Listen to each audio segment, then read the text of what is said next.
ഏറ്റവും സ്നേഹമുള്ളവരെ, ലൂക്കായുടെ സുവിശേഷം 29-ാം വചനം, അവർ അവനെ നിർബന്ധിച്ചുകൊണ്ട് പറഞ്ഞു, ഞങ്ങളോടുകൂടെ താമസിക്കുക, നേരം വൈകുന്നു.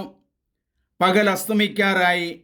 അവൻ അവരുടെ കൂടെ താമസിക്കുവാൻ കയറി. എമൗസ് ആധ്യാത്മികതയുടെ 6-ാം ഭാഗത്തേക്ക് കടക്കുന്നതിന് മുമ്പ് ഒരു പ്രത്യേക കാര്യം നിങ്ങളെ ഓർമ്മിപ്പിക്കുകയാണ്. ഇതുവരെയും സബ്സ്ക്രൈബ് ചെയ്യാത്തവർ എല്ലാവരും സബ്സ്ക്രൈബ് ചെയ്യണം, ഷെയർ ചെയ്യണം.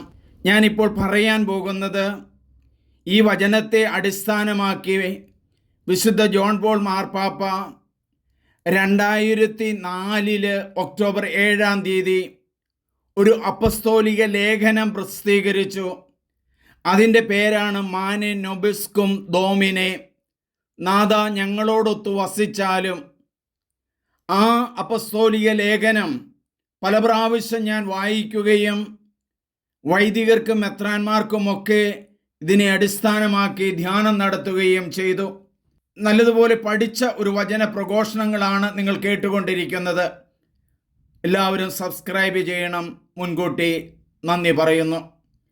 ഏറ്റവും പ്രിയമുള്ളവരെ, ലൂക്കായുടെ സുവിശേഷത്തിലെ 24-ാം അധ്യായത്തിൽ 29-ാം വചനത്തിൽ POC ബൈബിൾ ഇങ്ങനെയാണ് തർജ്ജമ ചെയ്തിരിക്കുന്നത്: ഞങ്ങളോടുകൂടെ താമസിക്കുക.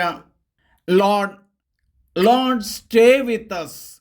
നാഥ ഞങ്ങളോടൊത്തു വസിച്ചാലുമെന്ന് മലയാളത്തിൽ ഈ അപ്പസ്തോലിക ലെറ്റർ തർജ്ജമ ചെയ്തിട്ടുണ്ട്.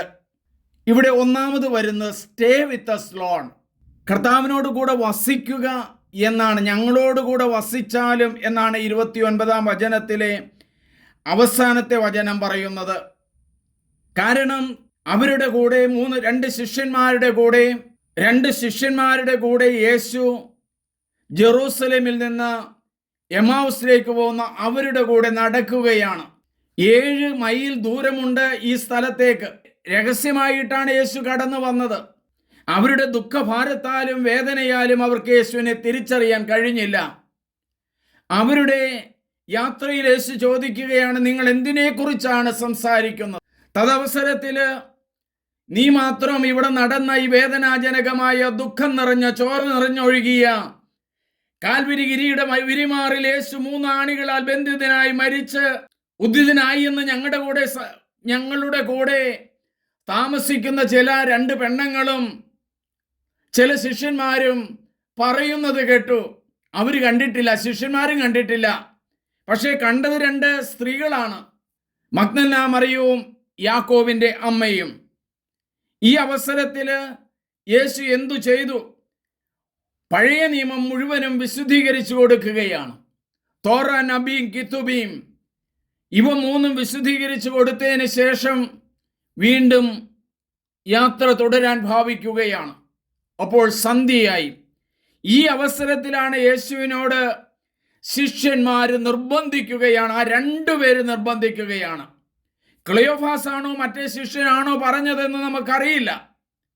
ആരാണ് പറഞ്ഞതെങ്കിലും ഒരുപക്ഷെ 2 പേരും കൂടിയായിരിക്കാം പറയുന്നത്. നാഥ ഞങ്ങളോടൊത്തു വസിച്ചാലും, നാഥ ഞങ്ങളോടൊത്തു വസിച്ചാലും, ലോർഡ് സ്റ്റേ വിത്ത് അസ്.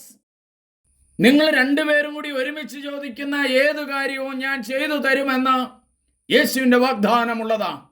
ഞാൻ പലപ്പോഴും എന്നെ കാണാൻ വരുന്ന ആളുകളോട് ഞാൻ ചോദിക്കുന്ന ഒരു കാര്യമുണ്ട്. ഭാര്യയും ഭർത്താവും ഒരുമിച്ച് ചോദിച്ചിട്ട് ഏതെങ്കിലും ഒരു കാര്യം നടക്കാതിരുന്നിട്ടുണ്ടെങ്കിൽ പറ. ഒരുമിച്ച് ചോദിക്കണം, ഹൃദയം വിശുദ്ധീകരിച്ച് ചോദിക്കണം. 2-3 പേർ ഒരുമിച്ച് ചോദിക്കുന്നവരുടെ മധ്യേ ഞാൻ ഉണ്ടായിരിക്കുമെന്ന് യേശുവിൻ്റെ വാഗ്ദാനമാണ്. ആ വാഗ്ദാനത്തിലാണ് നമ്മളൊക്കെ ഉറച്ചു വിശ്വസിക്കുന്നത്. കർത്താവിനെ കൂടെ കൊണ്ടുവരിക. Stay with us Lord.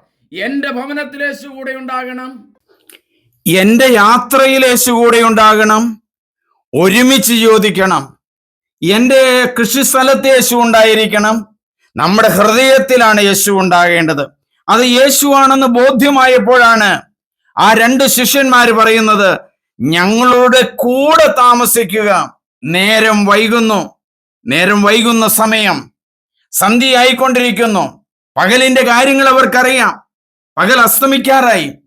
അപ്പോൾ യേശുവിനെ നിർബന്ധിക്കുന്നത് വഴിയായിട്ടാണ്. കർത്താവ് വരണമേ, കാണണമേ. ഒരു സ്ത്രീ തന്റെ ശരീരം മുഴുവനും ഒരു പ്രത്യേകതരം രോഗം ബാധിച്ച് മുറിവുകൾ ഉണ്ടായിട്ട് പള്ളിയിലിരിക്കുക, കർത്താവിനോട് പറയുക, കർത്താവെ വന്നു കാണണമേ, മാതാവെ വന്നു കാണണമേ. ആ പ്രാർത്ഥനയില് കർത്താവ് അവളുടെ ജീവിതത്തിൽ, എൻ്റെ പ്രിയമുള്ളവരെ, ഇടപെട്ടു. അവൾക്ക് സൗഖ്യം നൽകി. യേശു അവരോടൊപ്പം കയറി. നമുക്ക് പ്രാർത്ഥിക്കാം. ദൈവമേ, അങ്ങയുടെ തിരുമുമ്പിൽ ഞങ്ങൾ ഇതാ നിൽക്കുന്നു. അകത്തായിരുന്ന അവസരത്തിൽ പുറത്തേക്ക് 2 ശിഷ്യന്മാർ വരികയാണ്. ഭയത്തിലും പേടിയിലും കഴിഞ്ഞിരുന്നവര് പുറത്തേക്ക് വരുമ്പോഴാണല്ലോ കർത്താവെ അങ്ങ് കൂടെ വരുന്നത്. ഞങ്ങളുടെ കൂടെ വരുന്ന എത്രയോ അവസരങ്ങളുണ്ട്. ഉള്ളിൽ നിന്നും പുറത്തേക്ക് വരുവാൻ, ഞങ്ങളുടെ ഹൃദയത്തിൽ നിന്നും പുറത്തേക്ക് വരുവാൻ, ഞങ്ങളുടെ വ്യതകളും ദുഃഖങ്ങളും പാപഭാരങ്ങളും അങ്ങയുടെ മുമ്പിൽ സംസാരിക്കാൻ ഞങ്ങൾക്കിടയാകണമേ. അങ്ങയെക്കുറിച്ചാണല്ലോ അവർ സംസാരിച്ചിരുന്നത്. ഈ അവസരത്തിൽ രഹസ്യമായി കടന്നു വന്ന യേശുവേ, എൻ്റെ ആത്മാവിലേക്ക് കടന്നു വരണമേ. വിശുദ്ധ പാദ്രോ പിയോ എപ്പോഴും പറഞ്ഞിരുന്ന വചനമാണല്ലോ, Lord always stay with me. പരിശുദ്ധ കുർബാനയുടെ സ്വീകരണത്തിന് ശേഷമാണല്ലോ, പരിശുദ്ധ കുർബാന ഉൾക്കൊള്ളുമ്പോൾ, പരിശുദ്ധ കുർബാന സ്വീകരിക്കുമ്പോൾ ഞങ്ങളിലേക്ക് എഴുന്നള്ളി വന്ന അങ്ങയെ ഞങ്ങൾ ആരാധിക്കുന്നു, സ്തുതിക്കുന്നു, നന്ദി പറയുന്നു. ഈ വചനം കേൾക്കുന്ന ദുഃഖിതരായ ഓരോ മനുഷ്യരെയും, വേർപാടിൻ്റെ ശക്തമായ വേലിയേറ്റത്തിൽ കഴിയുന്ന ഓരോരുത്തരെയും അനുഗ്രഹിക്കണമേ. ഞങ്ങളുടെ രാജ്യത്തിലെ ഭീകരവാദത്തെ ഞങ്ങളിതാ സമർപ്പിക്കുന്നു നാഥ. ഈ ദിവസങ്ങളിൽ ജമ്മു കാശ്മീരിൽ വെടിയേറ്റ് മരിച്ച വിനോദസഞ്ചാരികളെ എല്ലാം വേദനയോടെയും പ്രാർത്ഥനയോടെയും ഓർക്കുന്നു.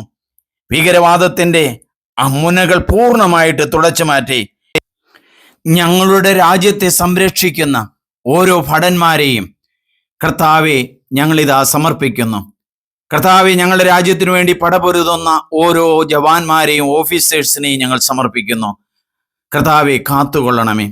ഏറ്റവും സ്നേഹമുള്ളവരെ, നാഥ ഞങ്ങളോടൊത്ത് വസിച്ചാലും നെബിസ്കും ദോമിനെ ഈ അപ്പസ്തോലിക ലേഖനത്തിന്റെ ചെറിയൊരു വിശുദ്ധീകരണമാണ് ഞാൻ നൽകിയത്. നിങ്ങളെല്ലാവരും സബ്സ്ക്രൈബ് ചെയ്യണം, ഷെയർ ചെയ്യണം. ദൈവമേ, നന്ദി. എൻ്റെ പേര് സണ്ണി പുൽപ്പറമ്പിൽ CMI.